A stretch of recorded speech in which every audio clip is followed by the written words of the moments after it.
have 40 minutes, 35. So what I'll do, I'll give you essentially a status report on LISA data analysis. It's been a very hectic period in the last year or so in developing data analysis capabilities, and I think what is most interesting for the audience here is that you look at typical papers like Cutler 98 or Rack and Cutler. You look at typical errors that you can estimate in measuring sources, and then you go out and do predictions for what you could learn about astrophysical sources, and is there any evidence that that's really what we will be able to do with LISA.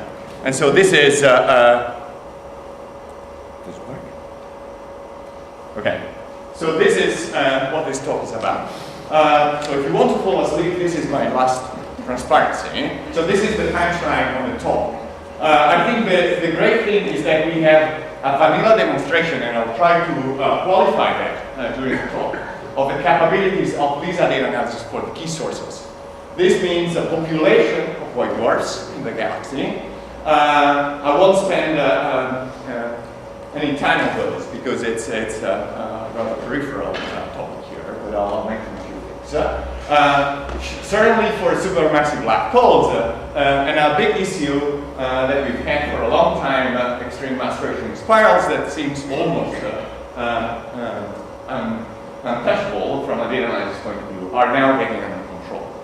I think we have, and this is again a huge improvement, a standard framework where we can test and compare different analysis tools. And this goes back to the discussion that we had yesterday about planning thoroughly the data analysis in such a way that we can estimate thresholds and make statistically significant claim about astrophysics. And also to evaluate the science capabilities of the mission. This here is a rather bold statement, and maybe this is my personal view. I think that at the conceptual level, we know how to tackle the analysis for all the expected sources. Now it's conceptual, and the devil is in the details, so there is a huge amount of work that we need to do.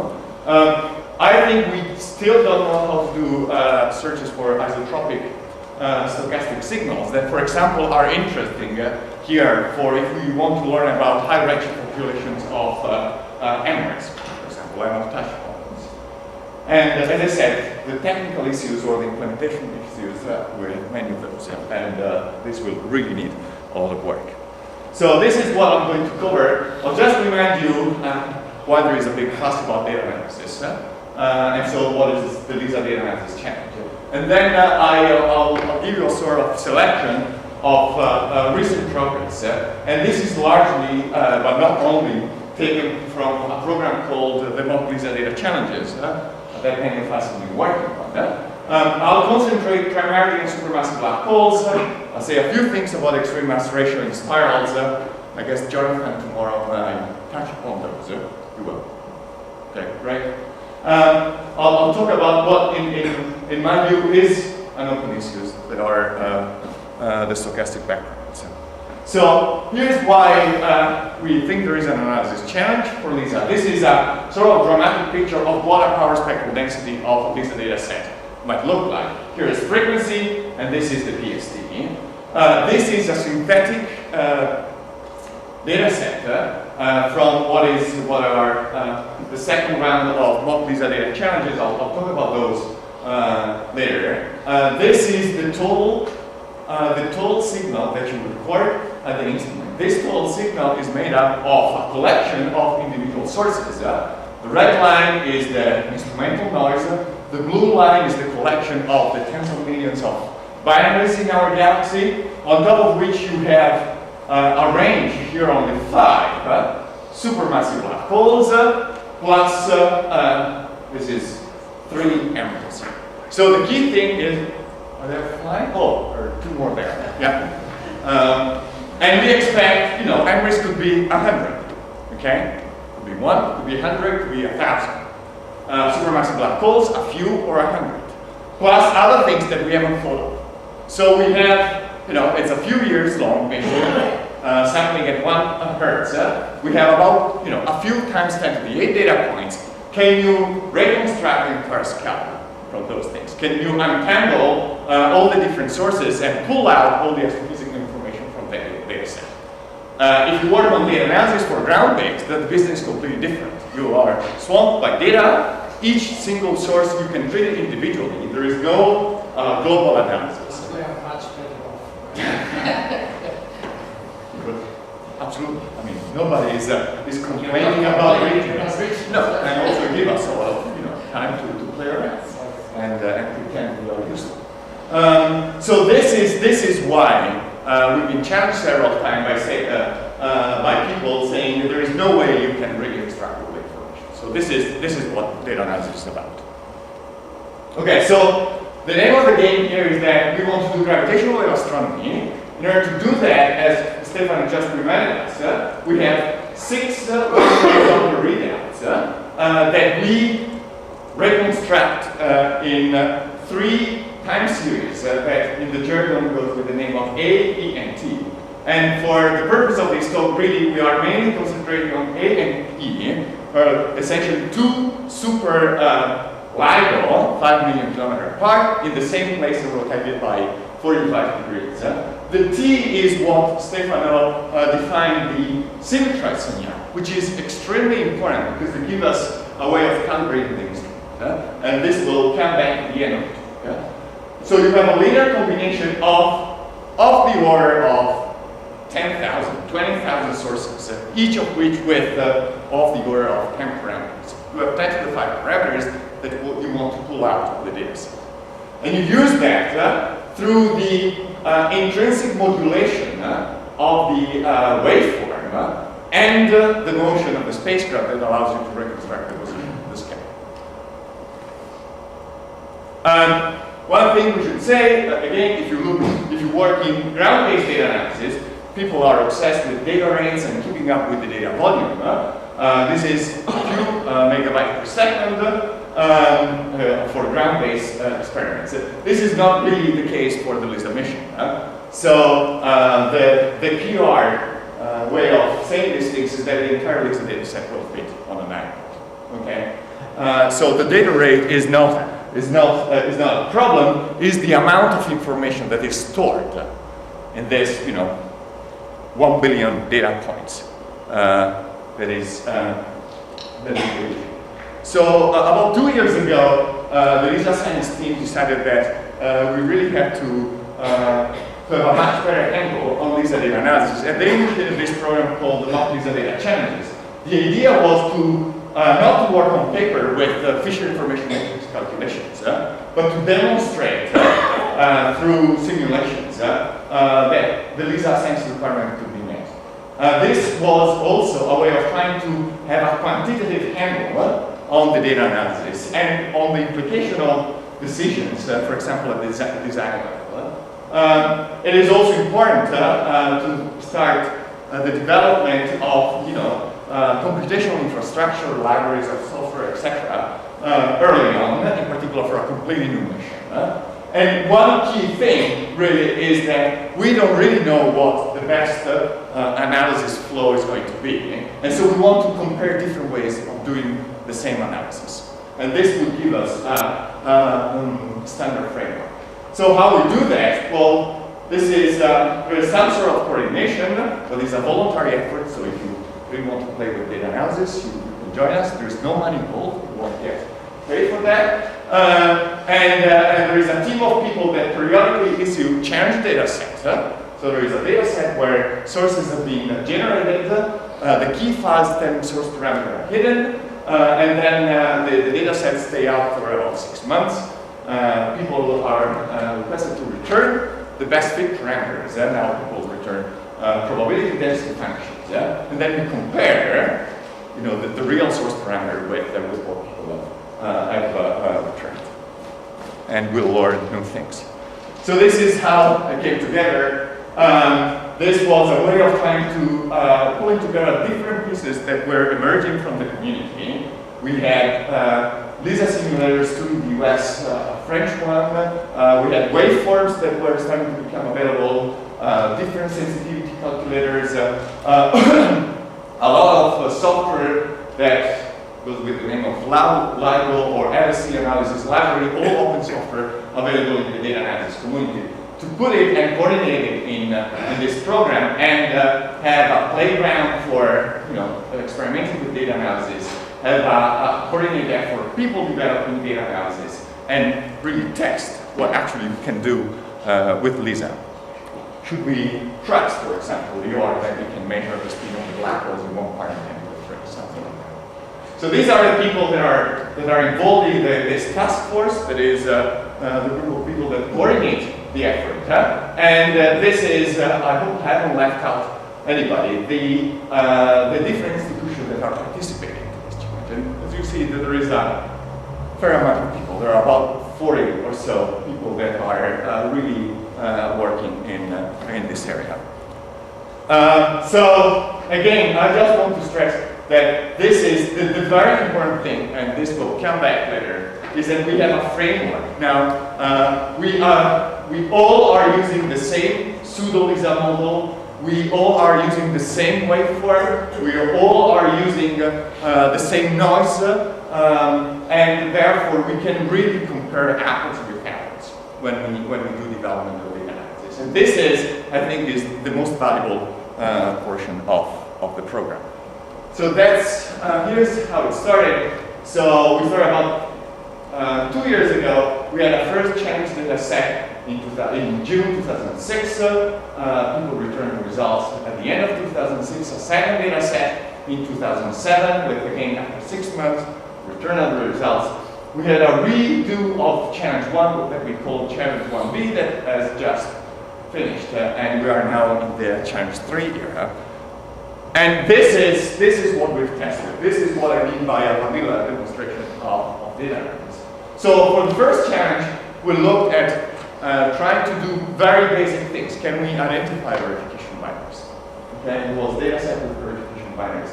Can we look at galactic binaries that are completely isolated? There is one binary on the noise. Can we start identifying interfering sources? And then the second point was, let's look at supermassive black holes. Can we detect and estimate the parameters for supermassive black holes? Let me stress here, we're interested in data analysis techniques, so we made assumptions. Restriction of the waveform. This is the waveforms that are in there are restricted second post-Newtonian order.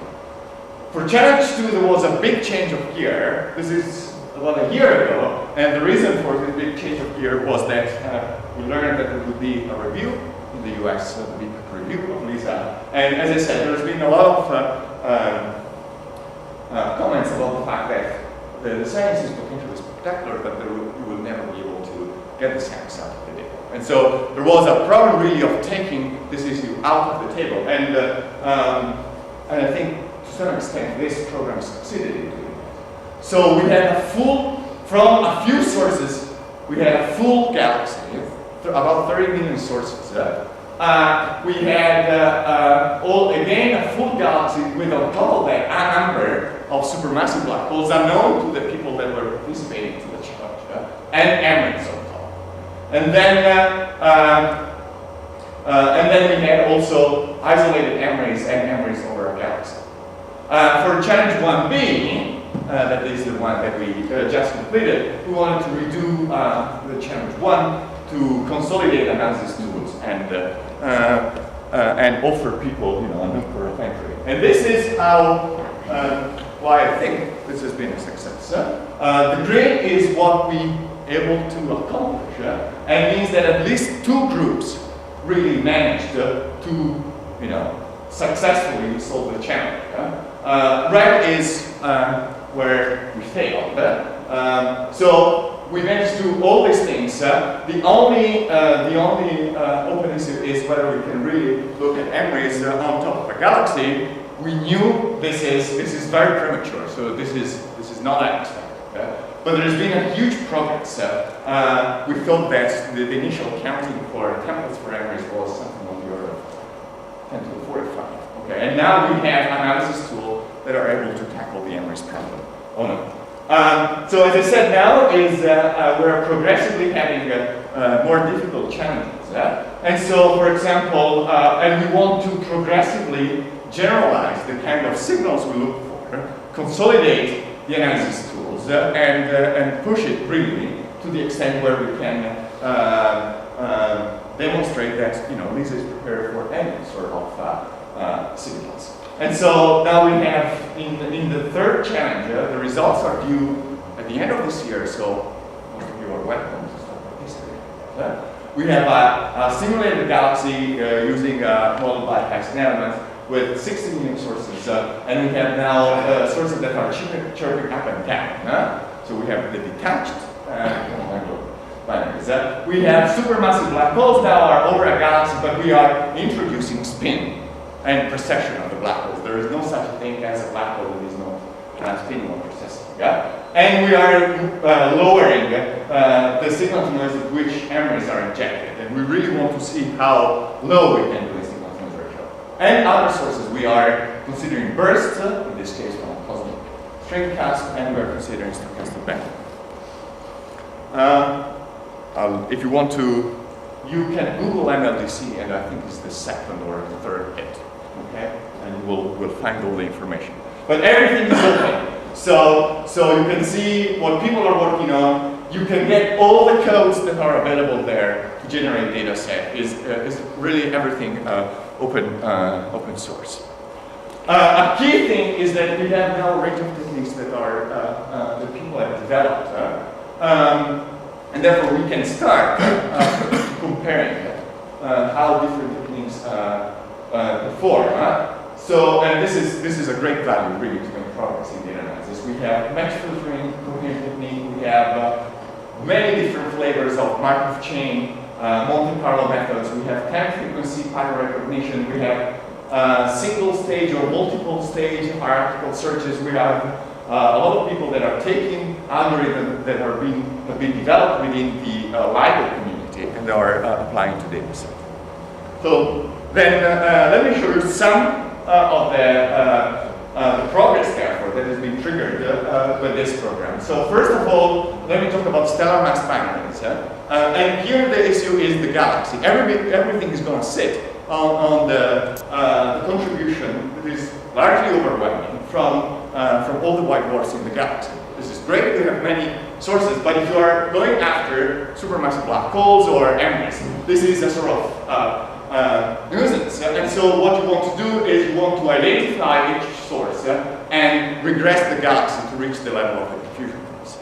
And this has been demonstrated, at least to some level, in the second challenge. This is the red one is the collection of all the 26 million binaries from a synthetic model of a galaxy provided by Higgs elements.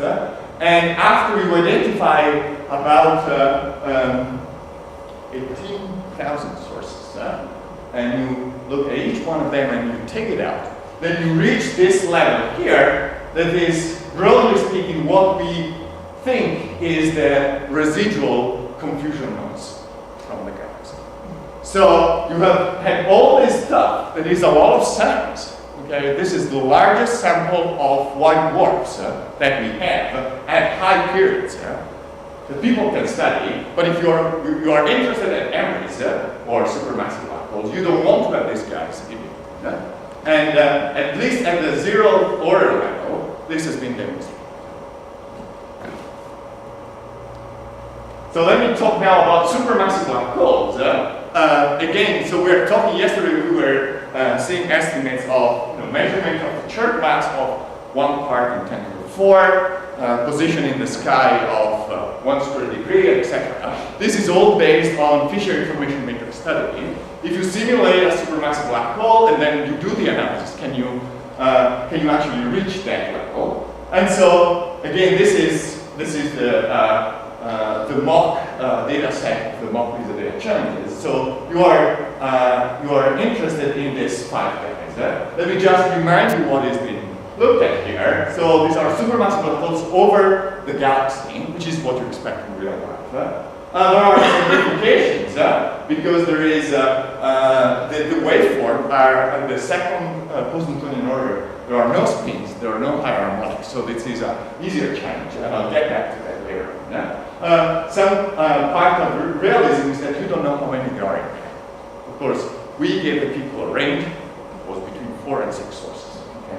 It wasn't huge, but you start testing some of the search technique, and there was a range of signal-to-noise ratio between not too strong signal-to-noise ratio of 20. This is integrated over 1 year of data, and something really loud. You can see a very, very loud black hole up here.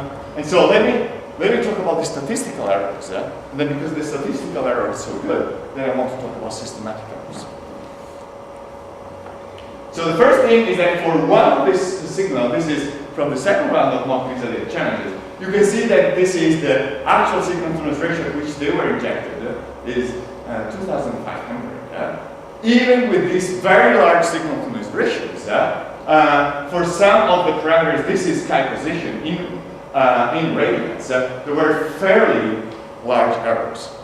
Okay, now these are not, for other entries, the errors were much smaller, but this tells you that even if you have a huge signal-to-noise ratio, then this is not global. Okay, so you need to be extremely careful. Now we know that I went wrong in this case, but we know that we need to pay particular attention to the data analysis. This is another interesting thing, as this is a lower signal-to-noise ratio, but still very large. It is 174. And again, when you do Fisher information studies, then you compute, the statistical error. But there is a almost perfect degeneracy at low frequency, as it is in this case, between one position in the sky and the other position in the sky. The Fisher information matrix calculation doesn't tell you anything about those things. But you actually do the analysis, and you can see for each entry, you have two possible solutions in the astronomy. This is really what you expect. You don't have enough information in the data to discriminate that point in the sky with that point in the sky. Okay, and this is what is showing up, and it's very reassuring to see. Okay, but we were talking yesterday about following up observations with other missions, which is indeed what we should be doing. And as you can see, you may have to tell astronomers that they have to point to completely different places in the sky. This is, I'll show you very large signal-to-noise ratio. This is much lower. The galaxy has been taken out successfully, and you reach levels that are indeed what you expect. So the bottom line is that there is much more to the Fisher information matrix that we can, that is in the data set, and we need to look at those salaries. However, data analysis techniques are performing at the level that you expect if you look at the papers that predict theoretical uncertainties. Let me now change. I'll talk about mock LISA data challenges, but we've talked about statistical errors. You assume you know perfectly the waveform, you do the measurement, and then you have an error in the parameters. So this is how you have the signal manifold here. This is a very interesting new result from Catherine and Palesnieri. You know where the signal is. You add noise, and therefore this is what you measure. The projection of the signal that you measure on the signal manifold give you your best fit parameter, and the difference is the error in the measurement, is the error bar on your measurement. But what happens if your signal here is, as it is, an approximation of the real waveform that nature gives? Okay, the real waveform are not second post-Newtonian approximation, third post-Newtonian approximation, or something different.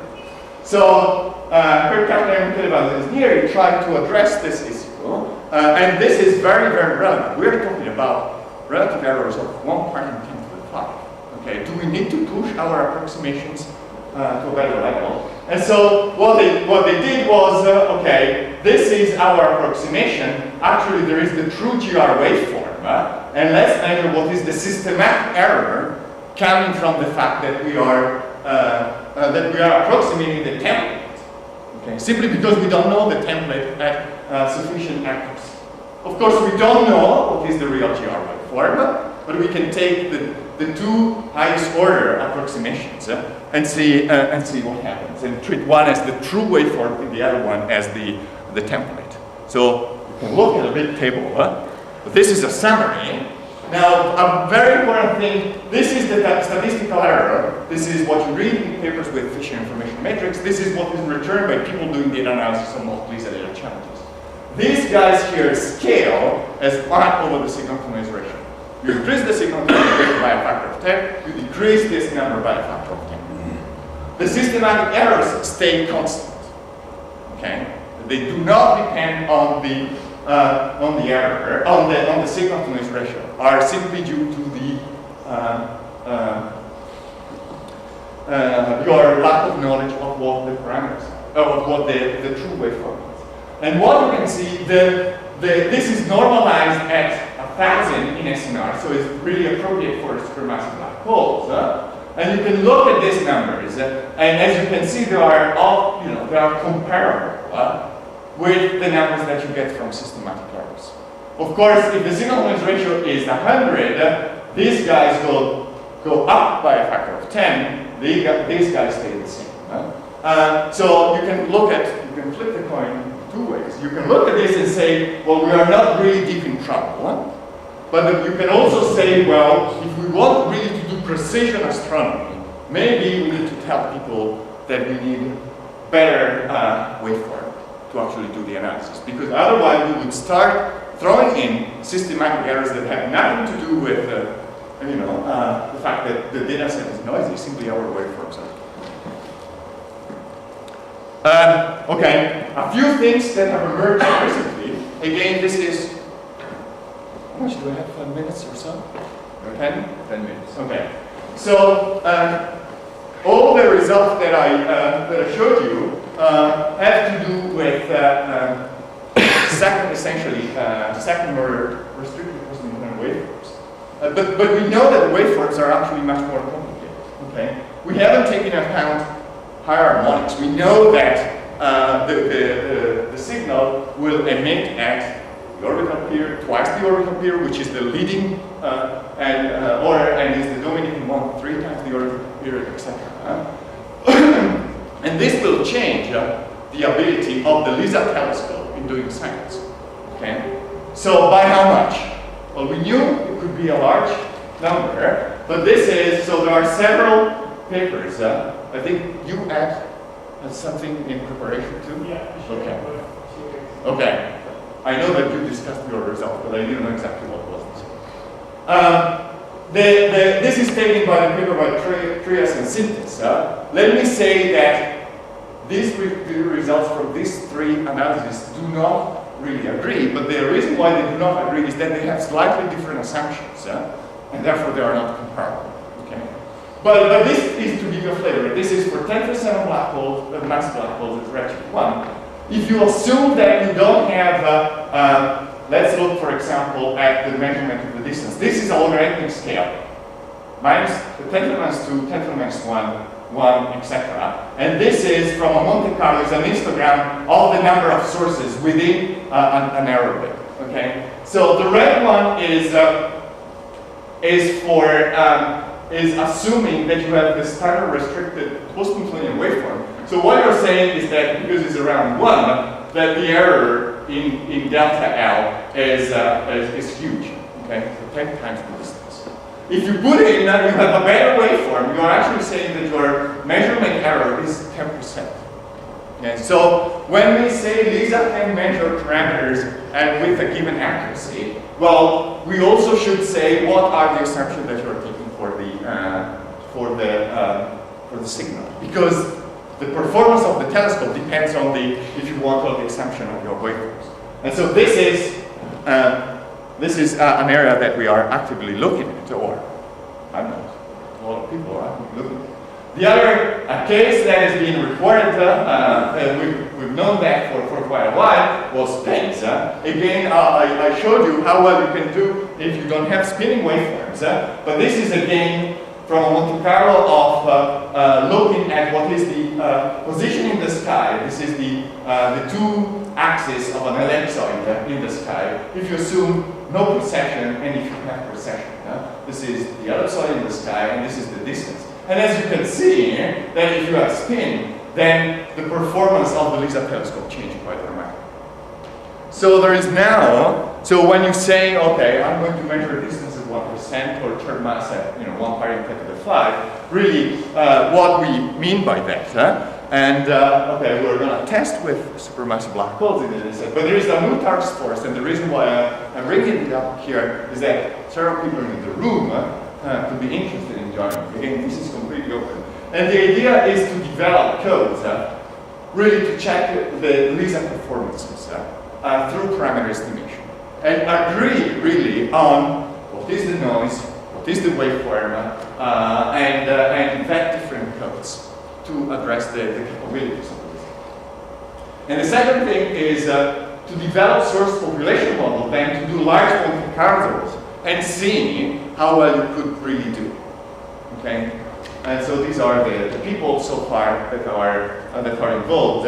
This is the URL, and if you want to join this task force, then I'm sure they'll need a lot of manpower. Let me talk about MRIs briefly. As I said, we really didn't have any idea how to do MRIs data analysis. What was tested was to look at isolated MRIs with simplified waveforms, more accurate category waveforms, and a signal-to-noise ratio for 50. And if you have enough smart people looking at the problem, then they'll solve it, and that's exactly what happened. So now we think we have techniques that work around this range of signal-to-noise ratio of 50 for isolated sources. Okay, we still don't know if now you throw the MRIs into the entire galaxy, how well we can do. It's going to depend clearly on the signal-to-noise ratio, but we will see. But we have independent coherent analysis, at least 2, but I know of many people that are working on these things. And we have time frequency pattern tracking technique. I mean, a year and a half ago, we had no idea whatsoever how to do MRIs analysis. So I think this is really a spectacular success. It's only the starting point. We need to do better, we need to go at lower signal-to-noise ratio, we need to see how it performs over the galaxy. But I think this is a great success, and these are just, I don't want you to read these things, but there are, just to say that there are real numbers. Okay, people that have tried the analysis, this is for an isolated source in the 1B data set. How much do we have? 5 minutes. Okay, so let me just show you very briefly, talk about stochastic signals. Okay, we have 2 really different classes of stochastic signals. We have the anisotropic signal coming from the contribution of white dwarfs in the galaxy. It's anisotropic because the galaxy is isotropic if you sit at the center, but LISA is on the periphery, is moving around, and therefore this is a big anisotropic signal. It's overwhelming everything else, and there's a lot of science that you can do with it. But there is an isotropic contribution that comes in 2 forms. There is, of course, the huge parameter space that is the cosmic background in gravitational waves. We have really no idea where it is, but clearly if you can detect it, that will be fantastic. But also we have foregrounds of population at large pressure. Okay, and this is where it is useful in this context. So for anisotropy, the problem is very well understood. It's a pain to implement it. Nobody has done it. However, essentially the same analysis is done routinely on LIGO data right now. And this is an example of a sky map, is the equivalent of the COBE or W map maps. That you see, this is an upper limit map using the S4 data from LIGO for a particular spectrum of the background. And this is looking at what a signal that was artificially put into the instrument. This was an isolated source, a pulsar in this case. And you can see that this technique are really picking up the signal there. So although we haven't implemented in Lisa, this technique will work equally well with some tweaking on Lisa dataset. So I think we are in good shape. Where we are not in good shape is for stochastic backgrounds that are isotropic. And the reason why it's relevant here are these two plots, I think. This is, well, these are different units. This is for the background from extragalactic white dwarfs. This is the energy density in gravitational waves normalized to the critical density. Here, and this is frequency. This is the Lisa noise. This is the background from the galaxy. And this is an estimate of the range of background from population that is essentially dominated by white dwarf at redshift 1 from Farmer and Finn. So this will give you, if you can detect this signal, will tell you what is star formation at that redshift. Okay, this is something which is an integrated study of the population of white dwarfs. This is for Emirates. This is again the contribution from the noise, and these are contributions from white dwarf falling into a black hole, captures of black holes, and again, depending on the formation scenario, they could be detectable in that region. Okay, so this is a way of learning about the mass function of binaries and the distribution of black holes at the center of galaxies by studying the integrated contribution. I think I should stop here. Let me just tell you that I believe we don't know yet how to do this. Okay, and the reason is that the way in which you do it is that you can use a channel that is the Michelson channel to look for the gravitational wave part, and you can use the T channel to calibrate your instrument. But there are subtleties that are involved in this process that I think will prevent you from doing it. And I think we'll need to really look at these things.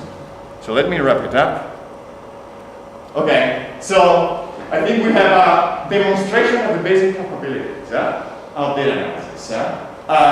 We can now show that we can do what we promised to do, at least at the very basic level. But most importantly, we have a framework where we can test and compare analysis tools.